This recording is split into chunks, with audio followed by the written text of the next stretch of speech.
tunay nga po ng ating Diyos ang ating kasama. Kaya sa umagang ito, nararapat lamang natin na alayan siya ng pasasalamat magpakailanman.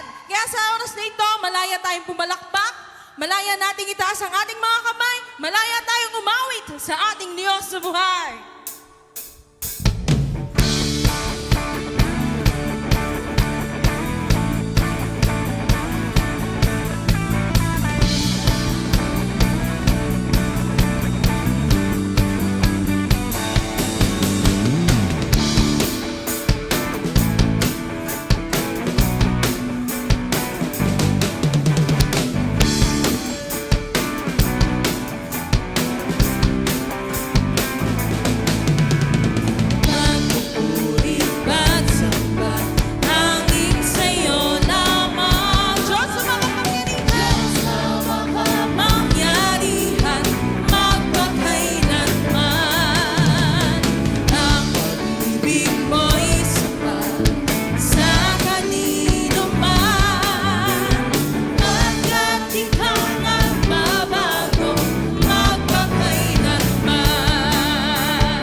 Tunay nga ikaw ay dakila, Panginoon. You are high and lifted up.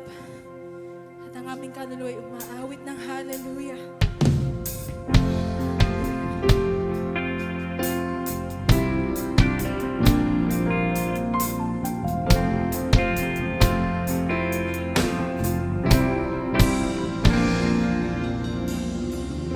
Lord of all the earth and all of heaven, I come and seek your face. Worship you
Purihin po ang Panginoon.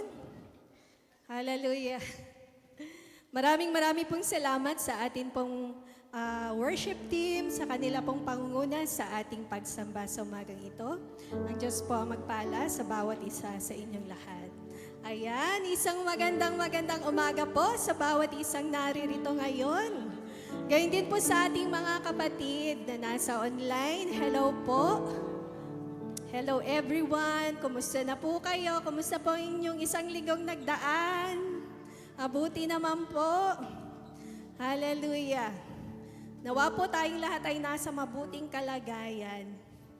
Nito po man nakaraang araw ay minsan pa'y naranasan po natin ang medyo mahaba-haba na namang pag-ulan. Ano nga po? Na nagdulot po ng pagbaha doon po sa mababang lugar. At ang sabi po ay hindi pa po yun storm talaga, yun ay habagat lang. Ano po, subalit marami po sa atin ang nakapag-pray. Sabi, Lord, tama na po ang ulan. Talagang sobra-sobra na po. Maaring isa po tayo doon sa nag-pray ng ganon. At mga minamahal, ganon din po sa buhay. May mga times po na na-experience po natin yung hindi matapos-tapos na pagsubok. Na parang ulan, na parang bagyo. At ang prayer din po natin ay, Lord, tama na po. Please, pagod na po ako. So ito po yung pag-uusapan natin sa umagang ito. Bago po tayo magbulay ng salita ng Diyos, ay inaanyayahan ko po ang bawat isa na magsitayo. Atin pong hilingin ang patnubay ng ating Panginoon sa ating pong pagbubulay. Yan. Hallelujah. O, purihin ka, O Diyos. Diyos na buhay, Diyos na dakila, Diyos na mapagmahal. Aming Ama na nasa langit, sa oras na ito kami po ay patuloy na dumudulog sa inyong kabanal-banalang harapan. Nagpapasalamat po kami sa panibagong mensahe na ibababa niyo po sa bawat isa sa amin sa umaga na ito. And we pray po na gabayan niyo po kaming muli ng iyong banal na spirito at patuloy ka pong mangusap sa bawat isa sa amin. Minsan pa, hinihiling po namin ang iyong pagtuturo, ang iyong pagpapaalala, ang iyong pagtutuwid sa amin, O Diyos. Patuloy niyo rin po kaming baguhin sa pamagitan ng iyong mga salita, palakasin, bigyan ng kaaliwan, kapayapaan at pag-asa sa buhay. Maraming pong salamat. We welcome your holy presence in this place, O God. We honor you, we worship you, and we love you. In Lord Jesus' name we pray. Everybody say, Amen. Sige po, palakpakan po natin ang ating mabuting Diyos. Hallelujah. Yan, manatili po tayo nakatayo at ating pong basahin ang ating teksto for today. Mula po sa Mark chapter 6, verses 45 to 52. Sabayan niyo po ako. 1, 2, 3, go. Immediately, Jesus made his disciples get into the boat and go on ahead of him to Bethsaida, while he dismissed the crowd. After leaving them, he went up on a mountainside to pray. Later that night, the boat was in the middle of the lake, and he was alone on land. He saw the disciples straining at the oars because the wind was against them. Shortly before dawn, he went out to them, walking on the lake. He was about to pass by them. But when they saw him walking on the lake, they thought he was a ghost. They cried out because they all saw him and were terrified. Immediately he spoke to them and said, "Take courage, it is I. Don't be afraid." Then he climbed into the boat with them, and the wind died down. They were completely amazed, for they had not understood about the loaves. Their hearts were hardened. Ayan, pinagpala po ng Diyos ng pagkabasa ng kanyang salita. Maaari na po kayong magsiupo. Purihin po ang Panginoon. Ang pamagat po ng ating pag-uusapan ngayon ay in the midst of the storm. Sa gitna ng bagyo o unos, God moves during hard times. Ang Diyos po ay kumikilos sa panahon ng mabibigat at mahihirap na pagsubok sa ating buhay. Amen po. At sa gitna ng mabigat na pagsubok at mga unos sa buhay, hindi po natutulog o lumalayo ang Diyos. Siya'y kumikilos. Pakisabi nga po, ang Diyos ay kumikilos. Yes po, kahit hindi po natin nakikita ang kanyang ginagawa, no po, kumikilos po siya sa likod ng mga pangyayari upang magbigay po siya sa atin ng lakas at katatagan ng ating pananampalataya, ng pag-asa at proteksyon laban sa lahat po ng pwedeng magdulot ng kapahamakan sa bawat isa sa atin. Ganyan po ang ating Diyos. At katulad po ng pagkilos ng Panginoong Hesus sa pinagdaan ng sitwasyon ng kanyang mga alagad, tayo rin po ay inaalagaan po ng Diyos at pinoprotektahan. We believe na bago po dumating ang pagsubok sa ating buhay, mga minamahal, may ginagawang preparation sa atin ng Diyos. Naniniwala po ba kayo doon? Kung tunay po tayong mga Kristiyano at pinapamuhay po natin ang salita ng Diyos, ma-observe po natin ito na ang Diyos ay inihahanda niya po tayo bago tayo sumuong sa mga bagyo, sa mga pagsubok sa buhay.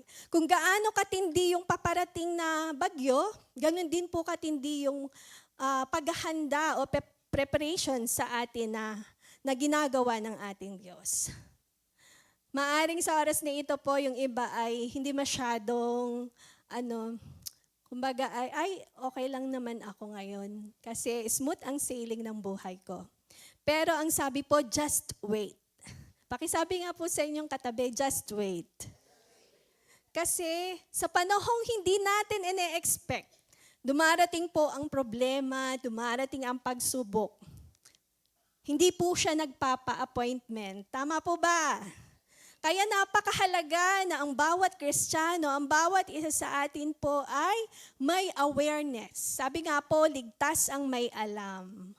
Amen, ligtas ang may alam. May pauna na sa atin at ito po ay malimit natin pong marinig sa John 16:33. Basahin po natin ang sabay-sabay. I have told you these things so that in me you may have peace. In this world you will have trouble, but take heart, I have overcome the world. Mga minamahal, ang pagiging Kristiyano ay hindi nangangahulugan ng kawalan ng trouble. Hindi po ito nangangahulugan na wala na tayong mararanasang matitinding pagsubok. Kundi nangangahulugan po ito ng presensya ng Diyos at pagliligtas niya sa atin sa gitna ng mga unos o bagyo ng buhay. Amen. Sabi po ng Panginoon sa talatang ating binasa, take heart. Lakasan mo ang iyong loob. I have overcome the world. Pwede niyo po bang encourage ang inyong katabi? Pakisabi nga po, kapatid, lakasan mo ang iyong loob. Napagtagumpayan na ng Panginoong Hesus ang sanglibutan. Opo, ibig sabihin, lahat ng klase ng hirap, walang-wala po yun sa ating Panginoon. Napagtagumpayan niya na po. At ibig sabihin tayo, kanyang mga anak, ay kaya rin po nating pagtagumpayan dahil kasama po natin siya. So now na alam na po natin ang isang Kristiyano hindi ligtas sa problema, ang isang Kristiyano hindi ligtas sa pagsubok, hindi ligtas sa pang-uusig, no po? Hindi ligtas sa kabiguan. Ano po ang plano nating gawin? Na aware tayo na anytime pwede tayong humarap sa mga kahirapan sa buhay. Ano ang ating planong gawin para hindi po tayo bumagsak sa unang bugso pa lang ng bagyo? Ang sabi po, mas mainam na tayo ay nakaset na ang mind. Meron na tayong preconceived decision to remain faithful. Pakisabi nga po, remain faithful. Manatiling tapat, anuman ang mangyari, anuman ang ating kakaharapin, ngayon pa lang. Yung pwedeng harapin natin mamaya o bukas ngayon pa lang, naka-set na po yung mind natin, naka-decision na tayo na anuman ang mangyari, magtatapat pa rin tayo sa Diyos. Mananampalataya pa rin tayo sa Kanya, anuman ang ating kaharapin. Ngayong alam na nating darating at darating ang pagsubok, ang problema hindi po natin yan mapipigilan. Mas mainam po na lagi tayong ready. Ano nga po? At nakaset ang ating isipan, gaano man kabigat ang dumating na pagsubok, gaano man kasakit, gaano man ka-stressful ang situation, may decision na po tayo. At ano po ang ating decision? Is it to give up or surrender or hihinto na po tayo sa pananampalataya? Ganun po ba? Hindi, kundi ano po ang ating decision in advance? Na ano man po ang mangyari, mananatili pa rin tayo sa pananampalataya sa Diyos. Magtatapat pa rin ako, masasabi nating magtatapat pa rin ako sa aking tagapagligtas. Amen. Pwede po ba yan mga minamahal na in advance, nakadesisyon na po tayong manatiling tapat sa Lord? Ano man ang maging sitwasyon. Ibig sabihin, mawalan man ang trabaho pero hindi mawawala ang ating pananampalataya sa Diyos. Mawala man yung mahal natin sa buhay, hindi man natin kasama, hindi mawawala ang ating pananampalataya sa Diyos. Mawala man po yung inyong promotion sa trabaho, no? Yung project, hindi pa rin mawawala ang pananampalataya sa Diyos. Hindi man tugunin ng Diyos yung ating prayer according to sa gusto natin, hindi pa rin mawawala yung pananampalataya natin sa Diyos. Mga minamahal, hindi po seasonal yung pagiging tapat sa pananampalataya. Yung bang sasabihin natin, bagong taon. Ako talaga ay magtatapat sa Panginoon. Maalab ako ngayong bagong taon. Hindi lang tuwing ma-assign ka lang sa ministry, saka ka maalab sa pananampalataya. Hindi lang tuwing may blessing lang, tuwing pumapasa ka lang sa mga exams. Hindi tuwing smooth lang ang life. Hindi lang habang bata lang, habang malakas lang ay nandun ang iyong kasiglahan at katapatan sa Diyos. Hindi pagkat ang nais po ng Diyos at kalooban ng Lord ay maging consistent po tayo. Pakisabi nga po, consistent. Yes, maging consistent po tayo sa ating pagtatapat at pananampalataya sa Kanya. Ibig sabihin mga minamahal, may problema man o wala, andyan man ang ating mahal sa buhay o wala, may project man o wala, may promotion o salary increase man o wala, may assignment man sa ministry o wala, malakas man o mahina, bata man o matanda, still we are decided to honor the Lord faithfully. Amen po. Habang tayo ay may lakas, habang tayo ay nabubuhay, amen, magtatapat tayo sa Panginoon. Ang sabi nga po sa awit, we have decided to follow Jesus. No turning back, no turning back. Walang sukuan, walang urungan. Susunod at susunod po tayo sa ating Panginoon. So balikan po natin yung ating teksto. Ano ba ang background po nito? Nung time na yun po ay katatapos lang pong masaksihan ng mga alagad yung miracle ng Panginoong Jesus na ang Panginoong Jesus ay nagpakain ng 5,000 tao. Ang sabi po'y bilang lang po yan ng mga lalaki, hindi pa kasama kung may mga babae. So we believe na mas marami pa po sila. Mula po sa 5 tinapay at 2 isda, binasbasan ng Panginoong Jesus ito at nagpasalamat po siya sa Ama. At itong 5 tinapay at 2 isda na to ay dumami. At napakain po nila ang 5,000 tao at higit pa. At meron pa pong natira, sabi. 12 bakol. Kahanga-hanga po ba ang ating Panginoon? Amen. Grabe yun. 5 tinapay, 2 isda, tapos libo-libo ang napakain. Makikita po natin talaga how powerful is our Lord. Amen. At kung isa-summary po natin yung story na ating binasang teksto kanina, habang blessed na blessed po itong mga alagad sa kanila nga pong nasaksihan na miracle ni Lord. No? Talagang kakaiba itong himala na ginawa ng Panginoon na pinakain niya ang libo-libong mga tao. Noong time na yon, inutusan naman po sila ng Panginoong Hesus na sumakay sa bangka at tumawid sa kabilang ibayo sa Bethsaida. Ang wika po dun sa verse na binasa natin, immediately, ibig sabihin agad-agad, sinabi ng Diyos na tumawid sila doon sa kabila. Kung ipaparaphrase po natin ang wika ng Lord sa kanyang mga alagad, tumawid na kayo doon, kaagad-agad, doon sa kabila. Ako nang bahalang magpauwi din sa mga tao na ito. Ayan. At sila nga po ay kaagad na sumakay ng bangka. Sumunod po ba ang mga alagad? Sumunod ba siya sa utos ng Panginoong Hesus? Amen. Sumunod po sila, kaagad-agad sumakay ng bangka. And ano po ang sunod na nangyari? Ang sabi po doon, matapos pa uwi ng mga tao, ang Panginoong Hesus po ay umakyat ng bundok at siya po ay nag-pray. At sabi doon, nang malalim na po ang gabi, nasa gitna na ng lake, ang bangkang sinasakyan ng mga alagad. Ano po ang nangyari? Lumakas ang hangin, kaya nahirapan po sila sa pagsagwan. At ang wika po sa verse, nakita ng Panginoong Hesus ang pangyayari kahit na siya ay nandun sa pangpang. Noong time na yon, doon po sa ating binasa kanina, ang Panginoong Hesus po ba kaagad-agad ay sumaklolo? Hindi po. Ang sabi nga po, madaling araw na po siya sumunod. Hinayaan lang po niya. Nakikita niya na hihirapan, nag-struggle ang mga alagad sa pagsagwan, pero andun lang siya, pinapanood niya ang pangyayari. At sabi, madaling araw na po siya sumunod sa kanila na naglalakad siya sa tubig. So dito po, nang makita ng mga alagad ang Panginoong Hesus na naglalakad sa tubig, ano po ang naging reaction po nila? Natakot po sila at nagsisigaw pagkat akala po nila ay multo. Paano po ba kayo matakot sa multo? Ay! Mga lalaki. Multo! Mga alagad to, mga lalaki, multo. Nagsisigaw, pagkat akala po nila ang Panginoong Hesus ay multo.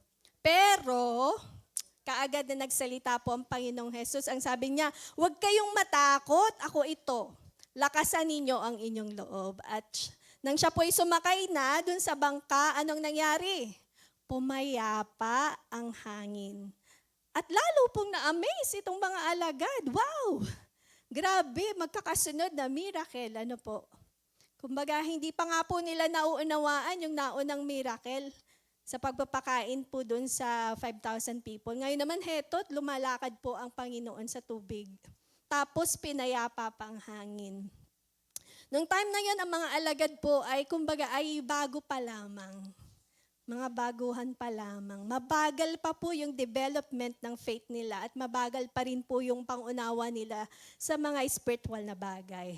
So ngayon po ating pong pansinin paano kumilos ang Panginoong Hesus sa buhay ng kanyang mga alagad at paano niya po tinulungan ang mga ito sa panahon ng matinding bagyo na kanilang naranasan. Di po ba nakita natin na naka-encounter po sila ng bagyo sa dagat? Tama po. Bakit po ba sila napunta doon sa dagat na yon? Ang sabi po doon sa verse 45 ay inutusan sila ng Panginoon and His disciple obeyed the Lord Jesus. Ang mga alagad po, hindi po sila nag-volunteer na, Lord, kami po itatawid doon sa dagat. Kami po ay sasakay ng bangka. Hindi po sila nag-volunteer. Tama po. Sino po ang nagsabi na magbangka sila? Sino po ang nagsabi na tumawid sila sa lake? Ang Panginoong Hesus po ang nagsabi mismo. So, kaya po sila nasa gitna ng bagyo kasi sumakay sila sa bangka. Sumakay po sila sa bangka kasi pinasakay sila nino ng Panginoong Hesus. So, makikita po natin sometimes our obedience to the Lord lead us into the storm. Makikita po natin dun sa story, sa Mark 6:45 to 48a. Mga minamahal, naranasan nyo na po ba yung kung kailan kayo sumunod sa Panginoon, ay doon naman yung naranasan ang bagyo sa buhay. Meron po ba sa inyo makaka-amen? Amen. Sa inyo po mga kabataan, married, adults, may mga times po na kapag tayo ay naghihirap, na kapag tayo ay namomroblema o may pagsubok, alam niyo po ba minsan, or madalas naisip natin, ako'y guilty, ako'y nakagawa ng kasalanan sa Diyos. Paniisip natin na kaya tayo naghihirap ay merong pinapalo tayo ng Panginoon, pinaparusahan tayo ng Diyos. Subalit dito, sa ating pong binasa, pinapakita po sa atin ang karanasan ng mga alagad na kahit sumunod sila sa utos at kalooban ng Diyos, pinapakita dito na maaari ka pa ring makaranas ng matinding hagupit ng pagsubok sa buhay. Tama po ba? Pero ano po ba ang mas ibig natin? Yung makaranas tayo ng problema o pagsubok dahil consequence ng ating kasalanan, o yung makaranas po tayo ng problema, pagsubok pagkat sumunod tayo sa utos at kalooban ng Diyos? Tayo na lang po ang pumili. Ano po, kung alin ang gusto natin? Ang sabi po sa story, the wind was against them. Gusto po nilang makatawid. Gusto nilang mag-move forward, pero pinipigilan po sila ng hangin. At minsan, pag ganito po, naisip po nila, ang Panginoon nag-utos sa atin, sumunod naman tayo, bakit hindi natin kakampi yung hangin? No, bakit ganito? Kalaban natin yung hangin, ay samantalang sumunod lang naman tayo dun sa utos ng Panginoon. Mga minamahalang, sabi po, hindi porket kontra ang hangin, ay kontra na rin si Lord sa atin. Hindi porket ang hirap mag-move forward, hindi na po natin kakampi si Lord. Kung mapapansin po natin, kapag gusto nating sumunod sa Lord, nakakaranas tayo ng resistance. Sama po ba? Mayroong kumukontra, mayroong pumipigil. Sa story, ang tagal po na nakikipaglaban sa hangin ng mga alagad. Naniniwala po tayo na talagang sa daming oras na lumipas na sila po ay nakikipaglaban sa hangin, salungat sa hangin, naniniwala tayong pagod na pagod po sila.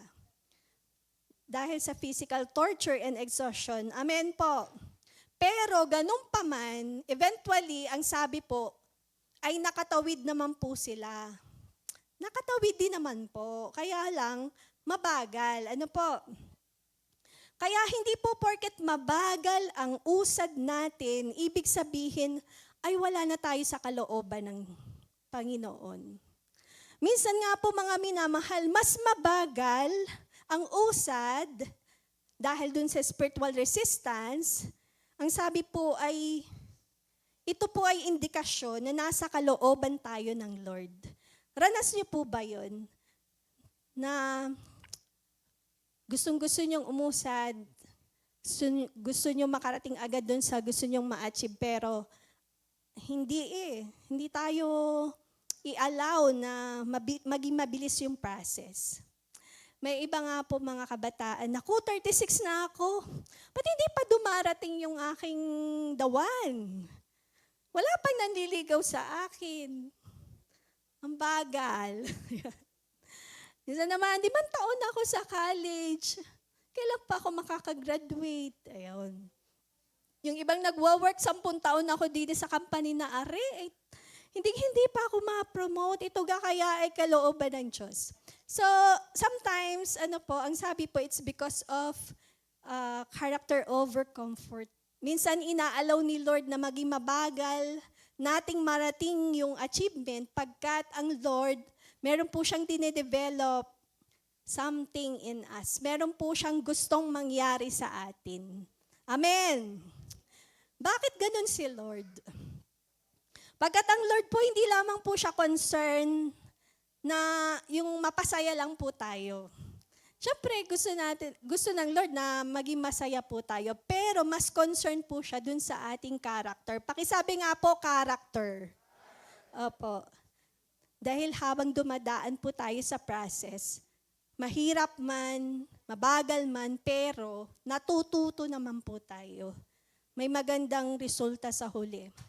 Kaya hindi lang po ibig ng Lord na mapasaya tayo, kundi ang mapaganda tayo in and out. Pakisabi nga po sa inyong katabi, gusto ng Lord na mas mapaganda ka o mas gumwapo ka in and out. Opo, hindi lang sa panlabas, doon din sa character. Ano po, yun talaga yung gusto niya eh. Maging kagaya tayo ni Christ. Yung Christ-likeness makita sa atin. Kaya nga po kung gagamitin tayo ng Lord in the future, ite-train muna niya po tayo, i-equip muna po niya tayo sa pamagitan, kadalasan ng trial sa buhay. Parang ang daling sabihin ano po, pero kapag nandun ka na at pinagdadaanan mo na, nako, hindi po. Hindi po siya madali. Baka sabihin natin, grabe naman si Lord, bakit ba kailangan ko pang paghirapan, pagtiisan ito? Eh ako naman ay tumanggap na sa Kanya. Niligtas niya na ako, bakit kailangan ko pang danasin itong mga paghihirap na ito? Alam niyo po, it is because God knows best for us. Alam ng Diyos ko ano po yung makakabuti sa bawat isa sa atin. Alam ng Diyos ko ano yung makakapagpabait sa atin, makakapagpaganda at makakapag-ayos ng ating mga ugali. Yung iba ang sabi, Lord, bakit naman po ganito ang buhay ko? Pakiramdam ko, durog na po ako. Eh, sunod-sunod po kasi yung pagsubok sa buhay. No po? Naalala ko po, kami po, ang family po namin doon sa San Pedro, di nga po yung biyanan ko, na ano po siya, na-diagnose po siya, na meron po siyang colon cancer. So, talagang hindi po namin din yun ina-expect. Ano po, kala namin husay na husay po siya. Pero yun nga po ang nangyari. So, check up po sa private doctors, hospital, ganyan. Hanggang sa dumating na po na ang sabi po ay hindi nga po siya pwedeng i-chemo kasi yung yung dosage baka hindi po niya hindi niya kayanin, at kung bababaan naman po yung dosage ay lang po, maliliit lang po ng mga cells, cancer cells ang pwedeng patayin noon. So parang kami po ay doon na tayo sa palliative care. Ganon. Pero pagdating po namin sa cancer center sa BAT-MC, hindi po yun yung nangyari. Iba po ang plano ng Diyos. Pagdating po doon, ang sabi ng doktor ay, ikikimo po siya. And then, noong time na yun, ang pila po namin is for check-up. May pila po sadya ang chemo. So, nung sabi ng doktor, meron pa ba tayong slot para sa female? Ang sabi po nung kinausap niya ay, meron pa po isa. May isa. So, wow. Yun na nga pong payagan siyang mag-chemo ay hindi na nga po namin i-expect po namin. Pero yung sabi po may slot na isa, alam po natin na paunahan po sa pagpapa-schedule ng chemo dyan sa And then yung pong gamot na gagamitin sa kanya, wala po doon sa hospital. So, kailangan po namin bumili sa labas. At sila na rin po ang nagbigay sa amin kung saan butika po kami pupunta. Alam niyo po ba, pagdating ko sa butika, 3 na lang yung natitira. At ang kailangan po ng aking biyanan ay 2. Grabe, po? Di po ba all things work together for good? Na yun po ay, sa amin ay talagang sobrang na-amaze po kami sa kabutihan ng Panginoon. At tapos yun nga po, libre po lahat. Wala po kaming binayaran. Yung pong ipinambili po namin ng gamot na yun sa butika, ibinalik din po sa amin. So, praise God. Napakabuti po ng Diyos. Amen. Purihin po ang Diyos. Pero pagkalipas po ng ilang araw po, gituwan-tuwa na po kami. Ang nangyari naman po, nagka-problem po dun sa kanyang colostomy. Lumabas po yung yung intestine po niya. Dapat kaganto lang humaba po yung na ospital naman po.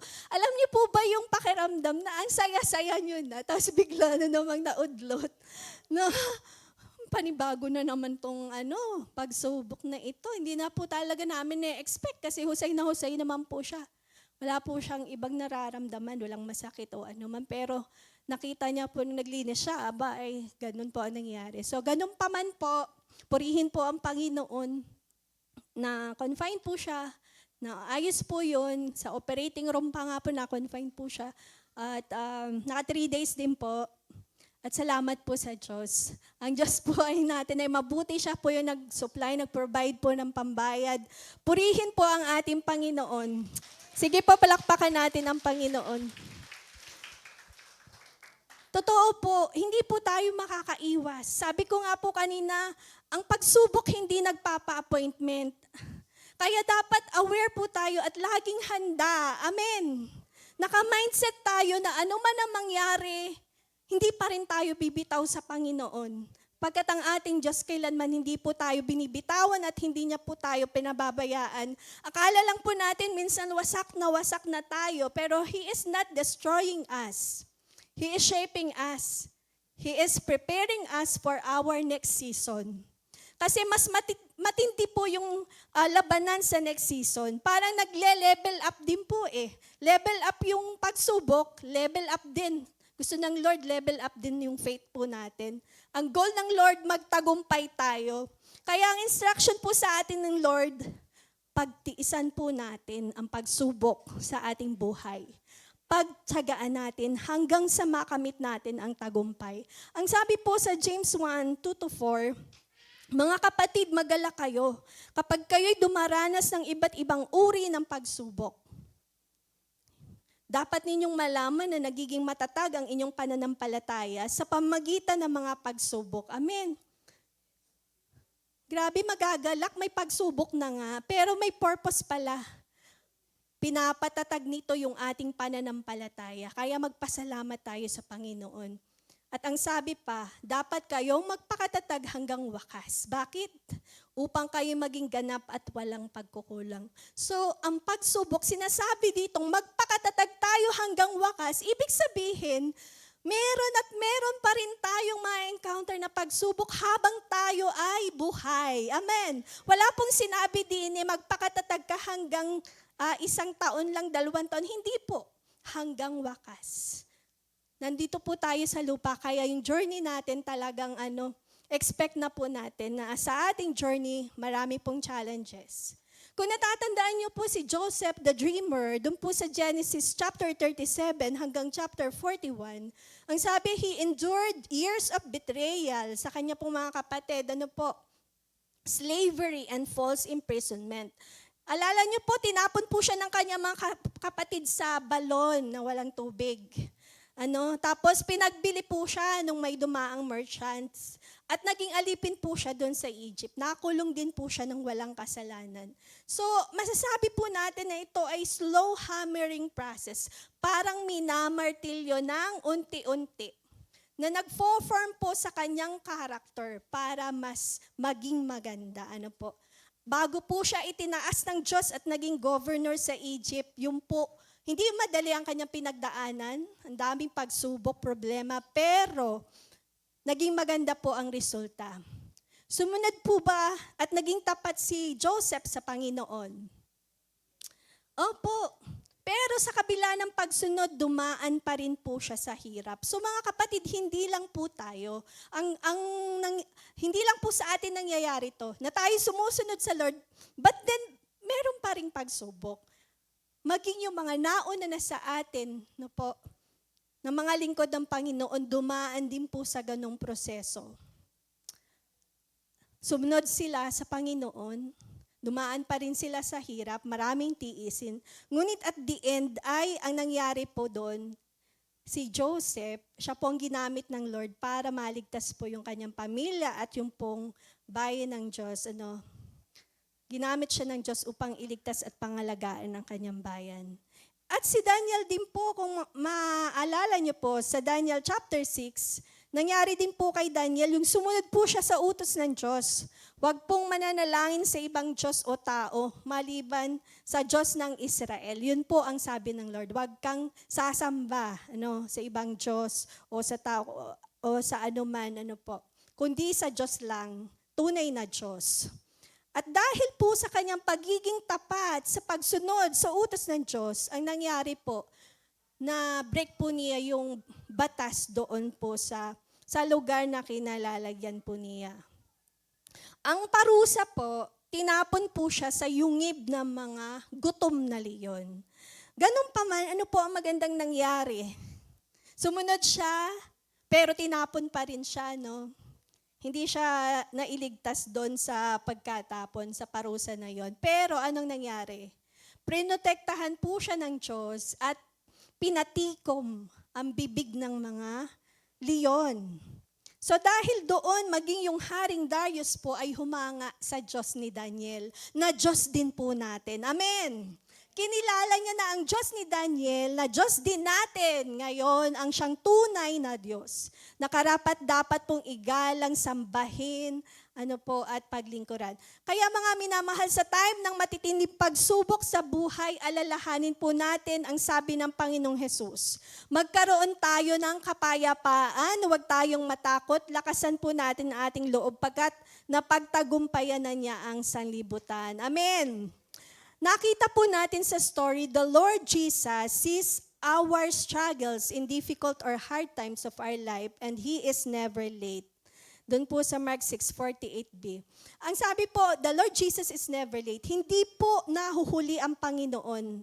Sa totoo lang, advance nga po siya. Di po ba bago ma-experience ng mga alagad ang bagyo, ang Panginoong Jesus ay nagpunta doon sa bundok at siya ay nanalangin. Jesus prayed. Doon sa Mark 6:46. Maganda po nating tularan ang example ng Panginoong Jesus na lagi po siyang nakikipag-usap sa Ama sa Langit. Amen. Nung pong gumawa siya ng hibala, yung pinakain yung 5,000 na people, 5 tinapay at 2 isda, nagpray po siya. And pagkatapos po ng miracle na yun, ang sabi, umakyat siya sa bundok, nagpray uli po siya. Masipag po siya makipag-usap sa Diyos. Humihiwalay po siya sa karamihan para mag-pray. And then nangyari na naman po itong himala sa dagat after niya mag-pray. Tayo rin pong mga tagasunod ng Panginoong Hesus, tayo rin po'y tinuturuan na laging manalangin bago humarap sa laban. Sa gitna ng laban, manalangin tayo at pagkatapos ng laban, manalangin pa rin po tayo. Amen! Iyan po ang sikreto ng isang matagumpay na tagasunod ni Kristo. Lagi pong nakakonect dun sa source of our power and strength. Amen. At concerned po ang ating Panginoong Jesus sa atin. He cares for us, He sees our struggles, He knows our battles. Kaya wag po tayong panghinaan ng loob dahil ang Diyos po ay tumutugon sa ating mga panalangin. Amen. Nakita po ng Panginoong Jesus ang struggles ng mga alagad sa pagsagwan. Nakita po niya na sila'y nahihirapan dahil salungat nga po sa hangin. Mga minamahal, kapag hinahagupit po tayo ng bagyo ng buhay, alalahanin din po natin may nakatingin, may nagmamatyag sa atin. Hindi po tayo nag-iisa. At ang sabi nga po doon, at ng madaling araw ay pumunta ang Panginoong Jesus sa kanyang mga alagad na naglalakad sa ibabaw ng tubig. Minsan nangyayari rin po sa ating buhay na ang tagal ng rescue ng Lord. Tama? Parang pinababayaan niya na lang tayo sa ating problema sa school, sa pamilya, o sa ministry, sa trabaho. Ngunit lagi po nating tatandaan, mga minamahal, walang nalilingid sa Diyos. Amen. Bawat patak po ng pawis natin, pag tayo'y pagod na pagod sa trabaho, bawat patak ng luha natin, bawat daing natin, nakikita ng Diyos, naririnig po ng Diyos. Amen. Kaya nga po ang sabi sa Psalms 34:15, ang mga mata ng Panginoon ay nakatitig. Hindi po sinabing nakatingin lang. Hindi sinabing sumusulyap lang. Kundi ang sabi po dito, nakatitig. Iba po ang titig. Mas matagal.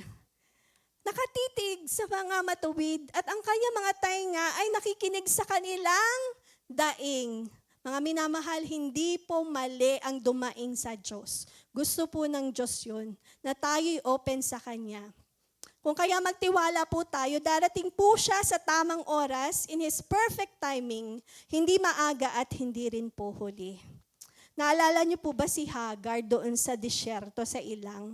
Ang sabi po doon sa Genesis 21:14-19, naubusan sila ng tubig. Meron po siyang anak na maliit, anong po nasa ilang sila, saan sila kukuha ng tubig.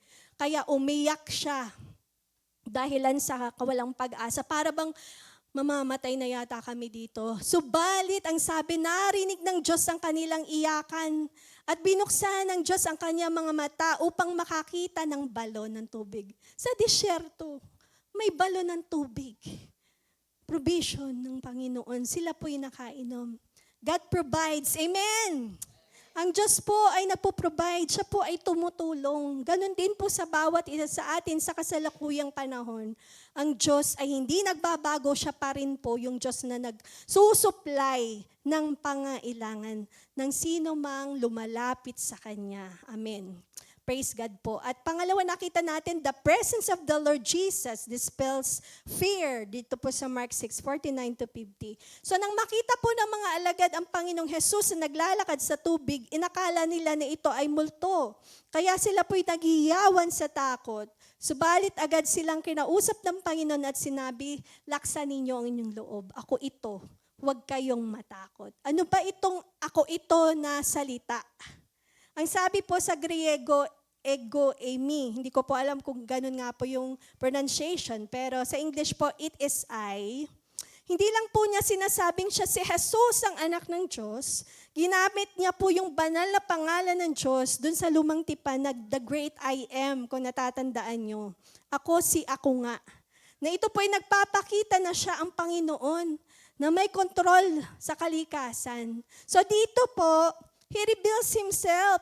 Dito po sa paglalakad ng Panginoong Jesus doon sa ibabaw ng tubig at sa pagpapakilala niya, it is I, pinahayag po niya kung sino talaga siya, na siya ay makapangyarihan, na siya ay Diyos. He assures us that we have nothing to fear. We have to be brave and of good courage because He is with us. Pakisabi po sa inyong katabi, God is with us. Oo, kaya hindi po tayo matatakot. Ang presensya ng Panginoong Jesus ay nag-aalis ng takot. Amen. At ang salitang ako ito, nagpapakita ng kanyang kapangyarihan at pagka-Diyos. Madalas po, sa sobrang takot at pag-alala natin sa sitwasyon, hindi na po natin mapansin yung pagkilos ng Panginoon. Kasi focus na focus po tayo dun sa doon sa masamang nangyayari. Parang nisip na, ang sama-sama naman ito. Ano ba ito? Sa iba, sinasabi ang malas, pero hindi po natin yung ginagamit. Ang sabi ng mga tao, pag dumarating yung mga masasamang pangyayari, parang puro sama na lang nakikita, hindi na po napapansin na ang Diyos ay may ginagawa. Ngunit, ang sabi, paraan pala ito ng Panginoon, itong ating mga nararanasang bagyo na ito. Paraan ng Panginoon upang siya po ay makapagpakilala ng higit sa atin. Paraan ng Panginoon upang siya ay makalapit sa atin. No po, kagaya ng nangyari sa mga alagad, ang Diyos ang pumunta sa kanila. No po. Ibig ng Diyos maiparanas na sa atin yung kanyang kapangyarihan at mas makilala pa natin kung sino siya sa ating buhay at kung ano pa ang kaya niyang gawin para sa ikabubuti natin. Amen. At nang marinig nga po ng mga alagad ang salita ng Panginoong Jesus na laksan niyo ang inyong loob, ako ito, huwag kayong matakot, nagdulot po ito ng kapayapaan. Mga minamahal, ang salita po ba ng Diyos ay nagbibigay sa atin ng kapayapaan? Nagpapakalma po ba ito sa atin? Ang sabi po sa Isaiah 41:10, basahin po natin ng sabay-sabay. 1, 2, 3, go. Huwag kang matakot sapagkat ako'y kasama mo. Huwag kang manglupaypay sapagkat ako'y iyong Diyos. Palalakasin kita, tutulungan kita. Aalalayan kita ng aking kanang kamay ng katuwiran. Marami po talaga ay favorite tong verse na to. Kasi ang ganda-ganda po ng pangako dyan ng Panginoon. Talagang relate na relate po ang bawat isa sa atin. Mula noon hanggang ngayon mga Kristiyano talaga ay ito. Huwag kang matakot. Kasama po natin ang Diyos. Ito pong ating pinanghahawakan. At dito po sa Matthew 14:27-31, mababasa po natin yung isang part ng story na patungkol din po dito sa story na ito na bagyo sa dagat. Pero hindi po isinama sa tala ni Marcos. Pero dun sa macho meron. Yung pong paglakad ni Pedro sa ibabaw ng tubig. Nakita niyang lumalakad si Jesus sa ibabaw ng tubig. Ay gusto rin po niyang ma-experience. Sabi ni Iya, utusan niyo po ako na lumapit po sa inyo. Pero nung makita niya na po yung malakas na hangin at alon, nagsimula pong lumubog si Pedro. Ngunit, inabot po siya ng Panginoon, niligtas po siya ng Panginoon nang siya ay humingi ng tulong. Ganon din po, sa gitna ng matitinding bagyo ng pagsubok sa ating buhay, huwag po nating kalimutang tumawag sa ating Panginoon. Amen!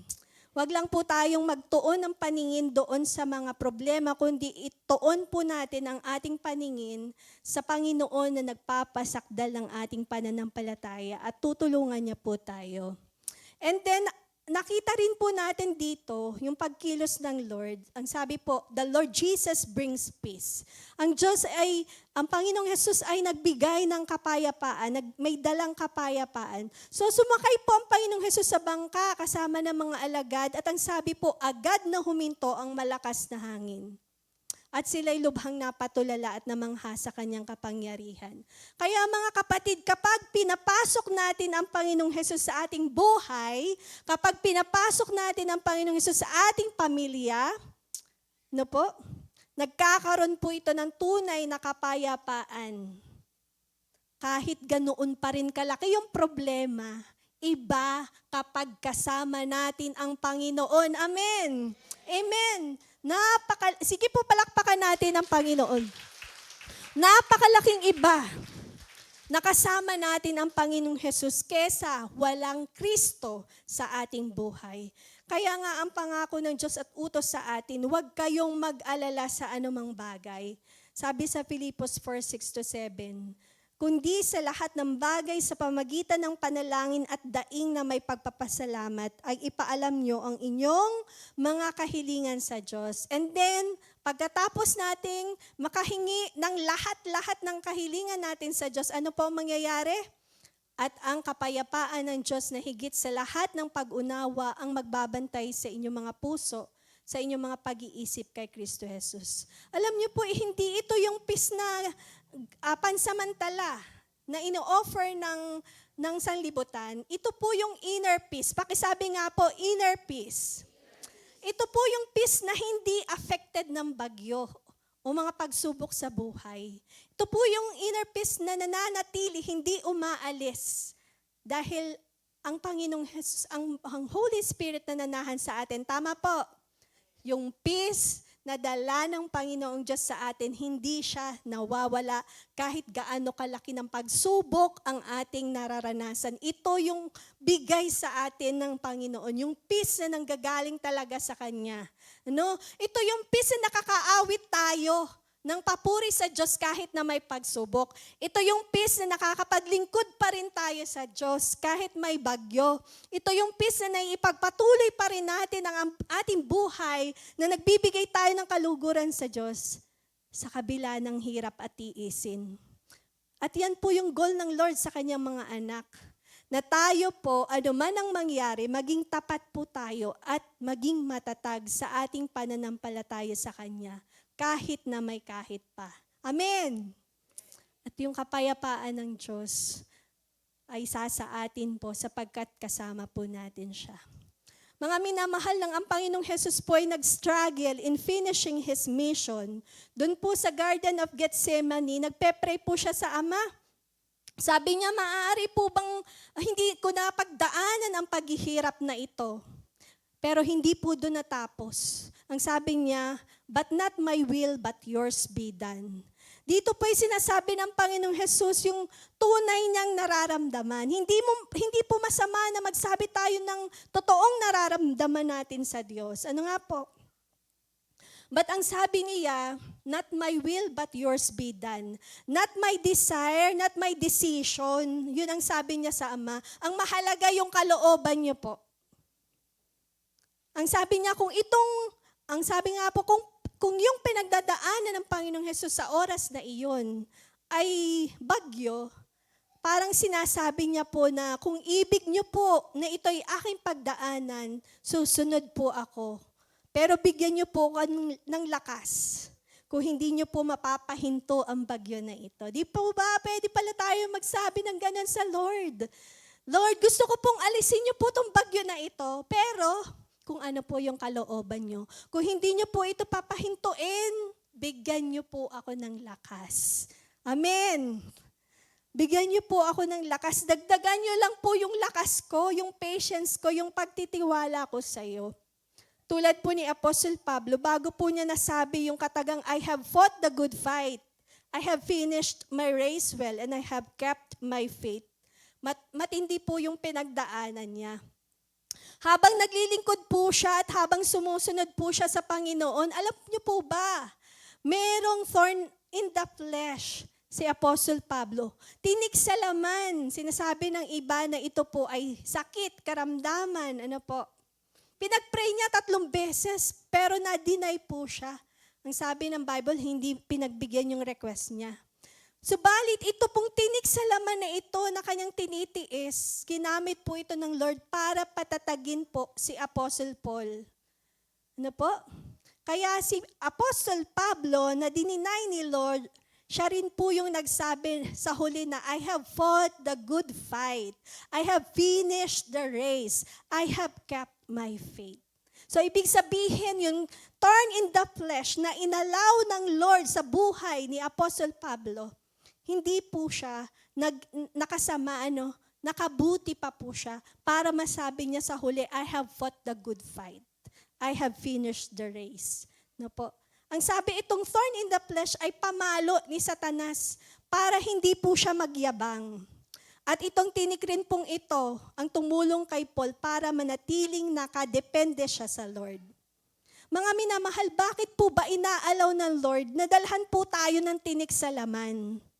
Bakit inaalaw ng Lord na merong pamalo si Satanas sa ating buhay? Bakit inaalaw ng Lord na merong bagyo na tayo'y dinaranas? Si Satan, ang gusto niya panghinain po tayo, alam natin. Ibig niya na iwanan natin yung calling ng Lord sa atin. Gusto ni Satan wasakin at sayangin yung gifts na binigay sa atin ng Panginoon. Ibig niya na huwag po tayong magpatuloy sa paglilingkod sa Lord. Subalit, iba ang ginawa ng Diyos. Ano po?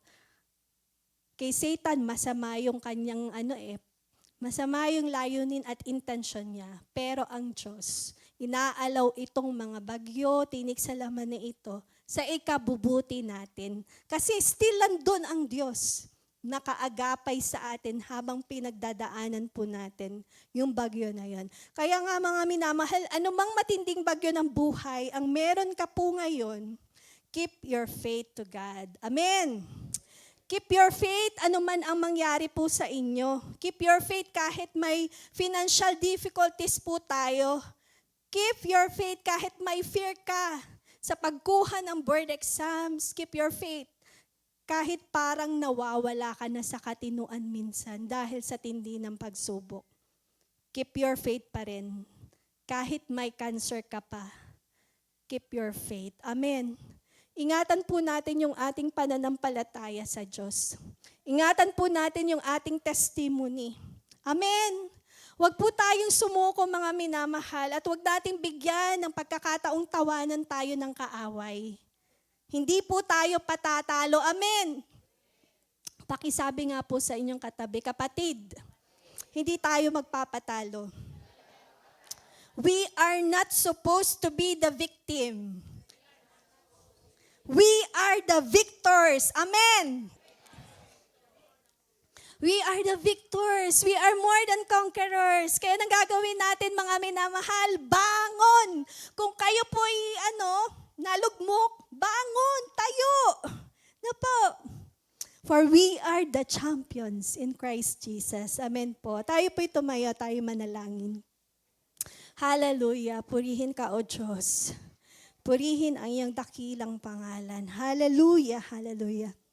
Father God, in heaven, narito po kami. Salamat po sa mensahe na ibinaba niyo po sa amin. Thank you po dahil nakita namin na bago dumating ang bagyo, ipiniprepare niyo po kami, O Diyos. Salamat po sa inyong pagtuturo. Salamat sa paghubog. Kahit may kasamang sakit, kahit may kasamang kirot, may kasamang pagtitiis at pagtsatsaga, maraming salamat pa rin po. Pagkat kayo po yung nagbibigay naman sa amin ng lakas, ng biyaya, ng katatagan at ng pananampalataya upang makayanan po namin ang lahat at amin pong mapagtagumpayan. We pray po para sa mga naririto at nandun sa online.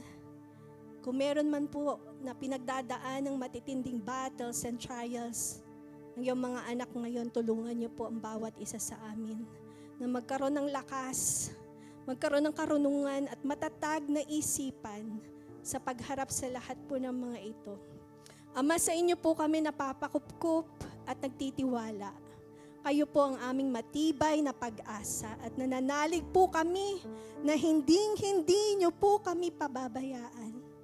Maraming salamat po. Aming mapagmahal na Ama, maraming salamat po. Tinatanggap po namin ang katugunan sa aming panalangin. We honor you, we worship you, and we love you. In Lord Jesus' name we pray. Amen. Sige po, palakpakan natin po.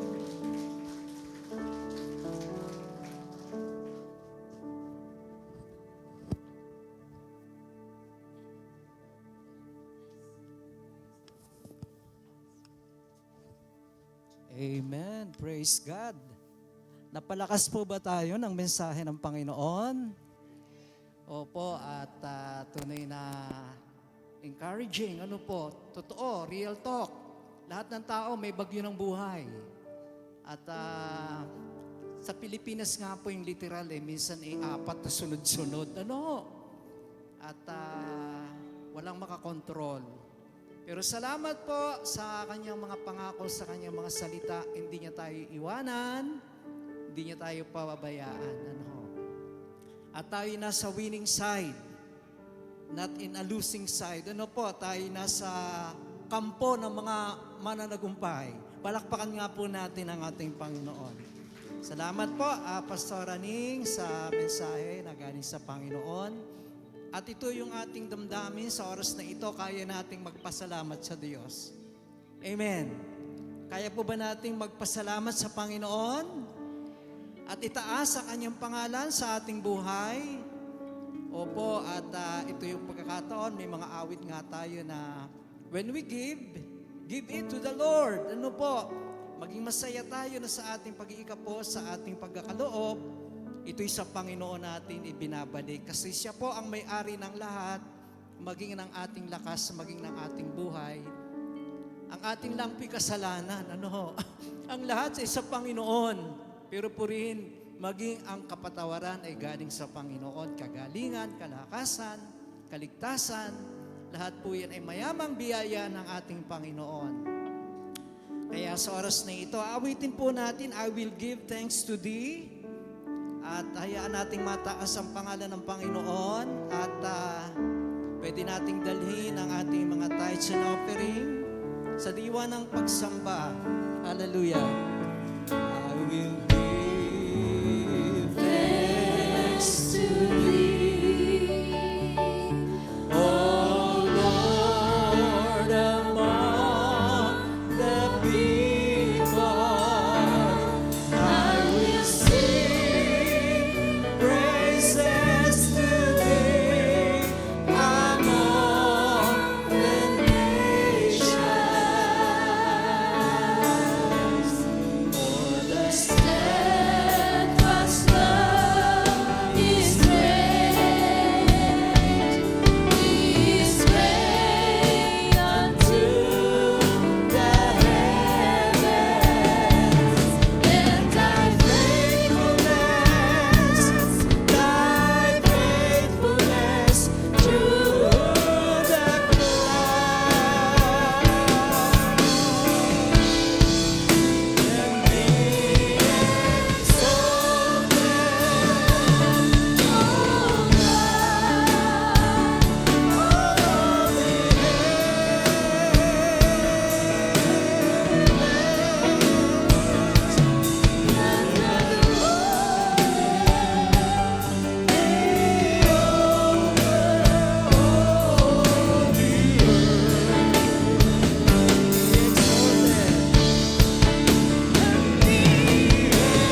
iyong kalwalhatian, sa iyong karangalan.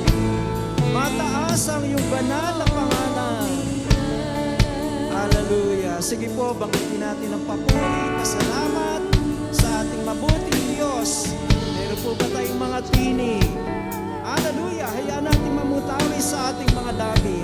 Papuri, pasalamat, mataas, maparangalan. Ang Diyos na dakila, Diyos na tapat, Diyos na hindi nagbabago. Hallelujah. Oh, thank you, Father. Thank you, Jesus. Thank you, Holy Spirit.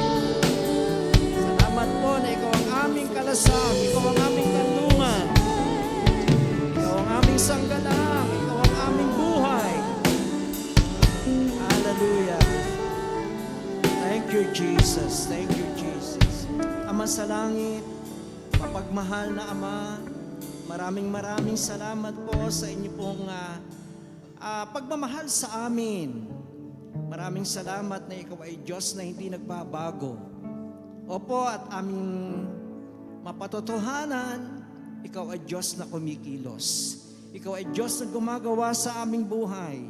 Ikaw ay Diyos na mabuti. You're a good God. You're a great God. At Panginoon, in bad times and in good times, you are working. Salamat po, Panginoon, na bawat sandali kasama ka namin. Kahit nasa kalagitnaan ng bagyo ng buhay, salamat po na kaya mo kaming abutin. Kaya mo kaming hawakan. Kaya mo kaming iligtas. Hallelujah. At apawiin mo ang takot. Alisin mo ang pangamba, Panginoon. Ang ibibigay mo ay kapayapaang hindi kayang ibigay ng mundo. Hallelujah. Salamat po, Panginoon, na kami ay may lugar, may oras sa araw na ito para po, Panginoon, patuloy ka naming mapuri, patuloy ka naming masamba, maging sa paraan, Lord God, ng pagbabalik ng mga tithes and offering. Turing nga po, Panginoon, na nalulugod ka, O Diyos. Ikaw ay natutuwa sa mga nagkakaloob ng mayroong masayang puso. At Panginoon, dinala po ng inyong mga anak ang mga bahagi ng mga pagpapala. Maraming pagpapala na ibinigay mo sa iyong mga anak. Ito'y bahagi po, Panginoon. Nawa tanggapin mo ito na ito ay nasa diwa, Panginoon, ang pagsamba. Ibigay mo sa mga anak mo ang puso na hindi po napipilitan sa pagkakaloob, kundi may kagalakan, Panginoon, na ikaw nga ang nagbibigay nito.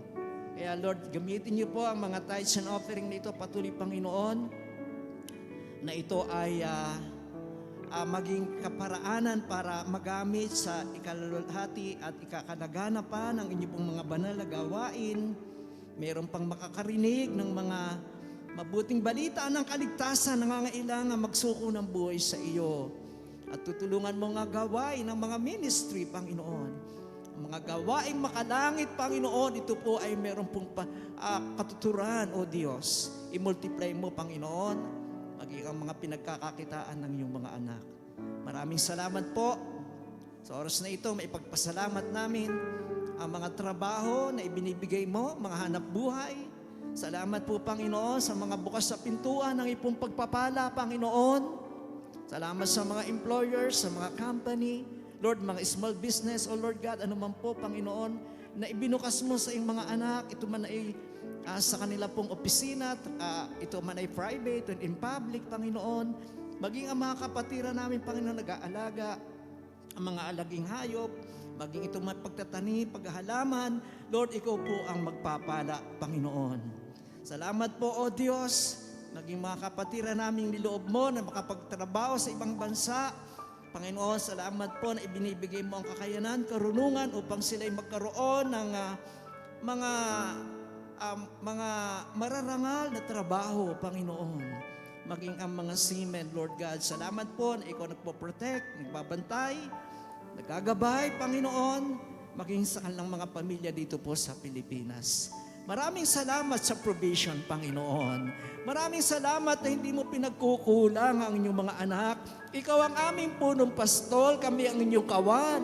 Hindi mo kami pagkukulangin, pangungunahan mo kami sa sariwang batisan na pastulan, tahimik na pastulan.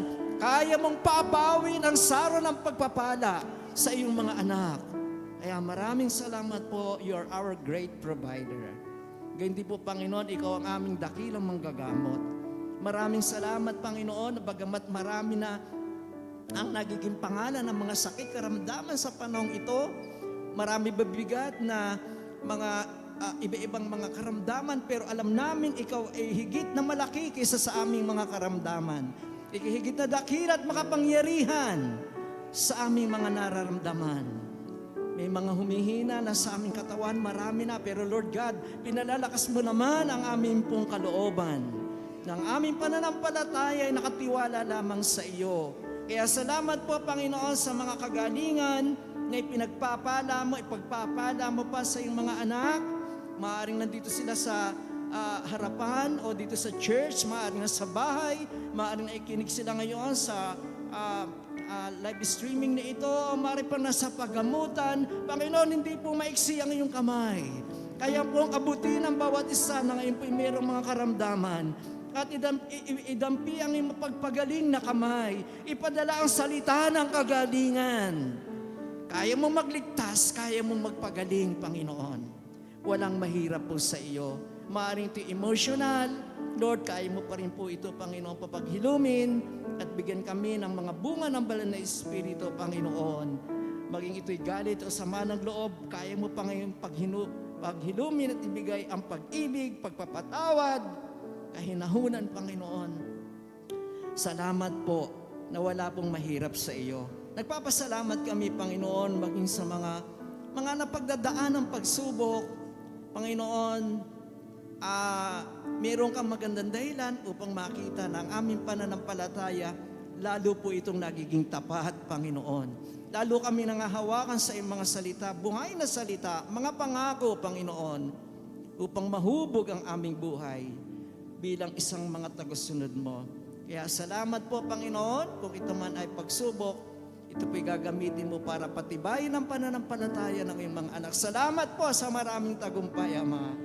Gayon din po, Panginoon, sa mga nagdidiwang ng kalang birthday, ng kalang wedding anniversary, Ikaw po ang may akda nito, Panginoon. Buhay namin ay galing sa iyo. Kalakasan ay galing sa iyo. Kaya salamat, Panginoon, sa mga kapatira nagse-celebrate ng kalang birthday. Sa linggo na ito, continue to bless them, Lord. Marami pang mga taon ay pagdidiwang nila. Ikaw po ang itinataas, Ikaw ang pinaparangalan. Maging sa mga nagse-celebrate ang kalang wedding anniversary. Thank you so much, Lord. Hindi ko po maisa-isa. Narito po ang inyong mga anak.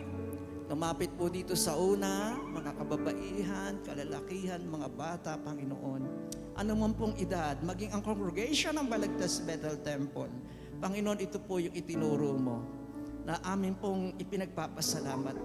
Na Panginoon, kami ay magpasalamat sa lahat ng bagay sapagkat ito ang iyong banal na kalooban. At isang mabubuting bagay ang magpasalamat sa Panginoon. Kaya nawa napaluguran ka ng bawat isa ng iyong mga anak sa oras na ito. Ilang minutong pag-aalay ng papuri at pagsamba. Nawa na nawalhati ka, nawa na itaas ka, nawa na parangalan ka, Panginoon. Salamat po aming Diyos sa iyong lahat ng papuri. In Jesus' name we pray. Amen and amen.